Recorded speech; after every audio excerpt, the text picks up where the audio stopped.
we shall try to talk about a chapter known in the Islamic books as Al-Ayman wal-Nudhur. So, oaths and vows or pledges. So, what is an oath? An oath is using Allah's name Azza wa Jal to confirm or to reiterate an issue, to emphasize it so that a person would believe you. And the Arabic letter, we can simply use the word I swear. And usually this is embedded in it by Allah's name. So you say, Uqsimu billahi. So and so on took place.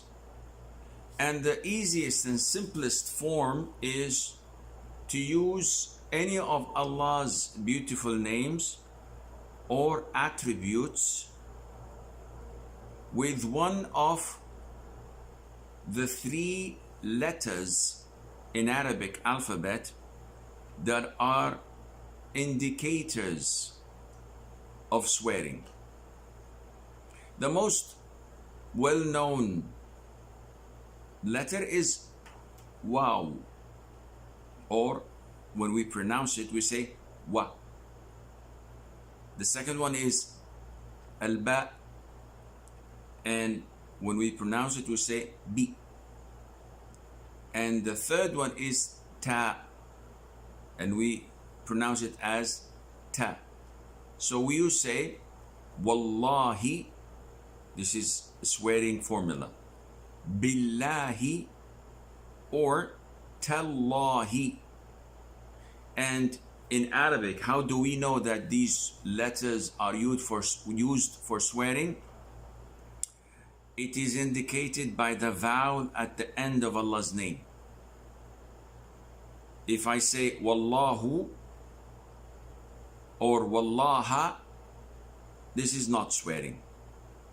Once I say Wallahi, Billahi, Tallahi, then this is a word of an oath, a word of swearing by Allah's name. And these oaths, as you will find in the book, can be divided into three types. The first one is idle oath, and we call it Ayman al-Laghw, al-Laghw. And this is when a person says the words without intending his statement. And this happens a lot. When a mother shouts at her kids, Wallahi, I will not put food for you. And no one says that this is serious and she's not going to serve them food. Wallahi, I'm going to beat you until I break your bones. This is something that is randomly used when a person may say an oath and he does not intend it. Likewise, a person comes and says, why are you leaving so early? I said, Wallahi, I have work to do. Here, Wallahi, is not to emphasize the fact that I have work, because I can easily not have anything to do. When someone asks, are you hungry? Wallahi, I just ate. I didn't eat. But it's just used randomly without any intention. So this is called Laghw. And likewise, part of this Yamin al-Laghw is when I swear about something which I was almost 100% confident it was true, and then it appears to have been not true. So a person may say an oath confirming that he believes to be true, but later realizes that it is false. So this is also considered laghw. Example, Sheikh, can you give me $50? Wallahi, I don't have even $5 in my pocket. And I thought seriously that I'm stone broke, I don't have this money.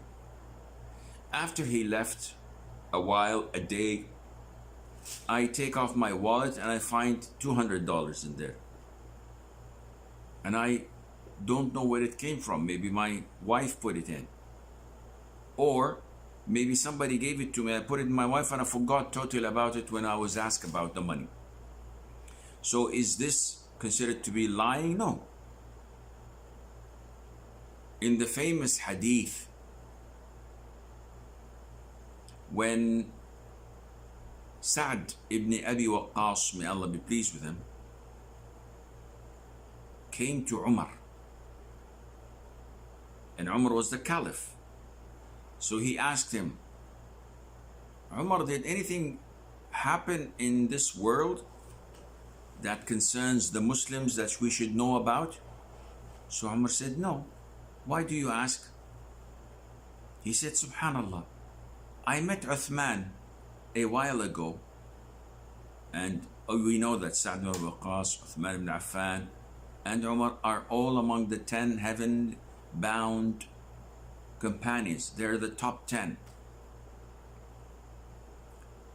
So he says, I met Uthman. He looked me in the eyes as we were coming close, face to face, and I said, Assalamu alaikum. And he looked me in the eyes and walked away, not replying to my salam. And this is a big offense. How do you not reply to your brother's salam? So Sa'd wanted some comfort, some solace from Umar. Now Umar, being the man who he is, did not let this go unsettled. So he sent someone to bring Uthman. And when Uthman came, he saw Sa'd, he saw Umar. Umar did not give him a chance. He immediately went into the offensive. Said, why didn't you reply to your brother's salam? So Uthman was shocked. He said, he didn't give me salam. Sa'd was shocked now. He said, yes, I did. Uthman said, no, you didn't. Sa'd said, wallahi, you did. And this is the point I wanted to mention. Uthman said, wallahi, you didn't. And after a while, he hit his forehead and he said, Astaghfirullah, now I remember, yes, you did. You know, when you met me and read the salam, I was so depressed. I was so confused because I remembered an incident where the Prophet ﷺ was talking to us in the masjid, and he said that there is a phrase, a statement, that no one says it at times of depression or at times of calamity.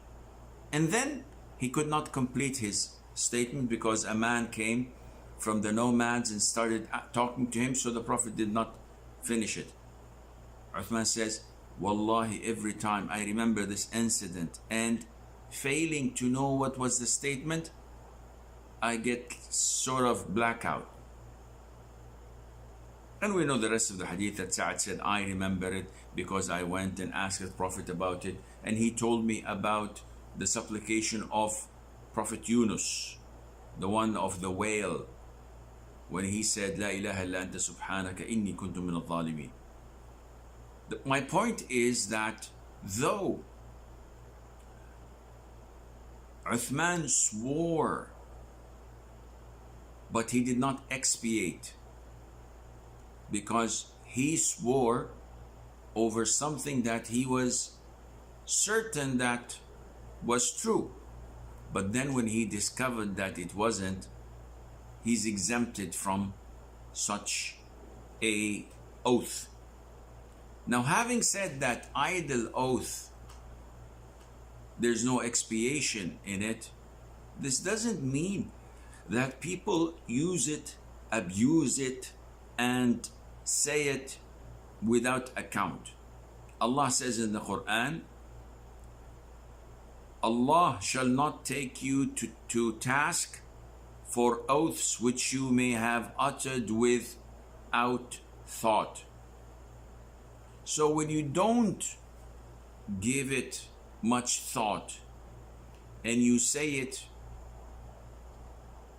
out of habit, out of this or that, then there is no expiation over it. This is the first type of oaths.